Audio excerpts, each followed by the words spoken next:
Assalomu alaykum. Elektronika bo'yicha yana darslarimizni davom ettiramiz.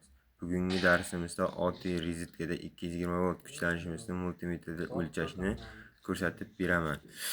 Uy sharoitida elektronchik yoki radio xaloskor bo'lmaganlarda, masalan, kuchlanishni o'lchash kerak bo'lib qoladi yoki maktab darslarida, fizika darsida ko'pincha kerak bo'lib qolishi mumkin. Boshlashda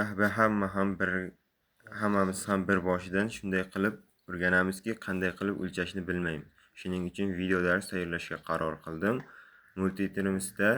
Multimetrimizda ikkita shub bo'lib, bittasi qora, bittasi qizil shublar bo'ladi.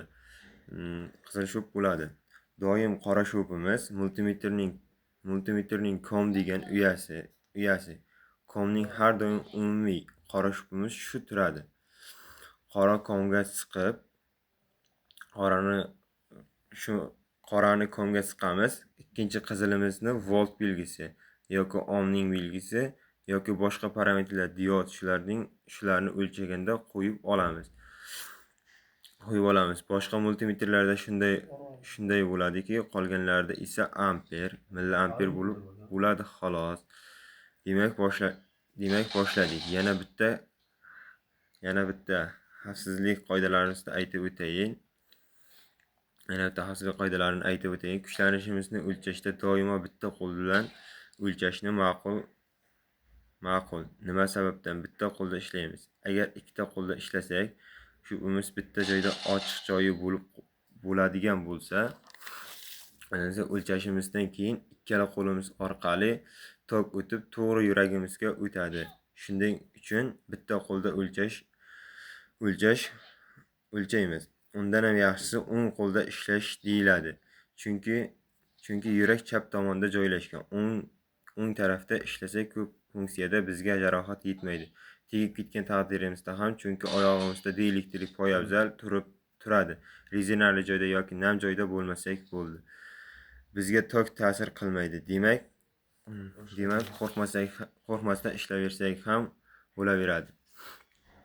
Multimetr yoqaman, ya'ni bitta narsa eski ustalarimiz biladi. Ginsitorlarni almashtirishni o'ynab ketib bo'ladi. Ginstor tegmay qolishi mumkin. Multimetr birinchi dijiprosmantga qo'yib olib tekshiramiz. Demak shubimiz to'g'ri tegib turibdi.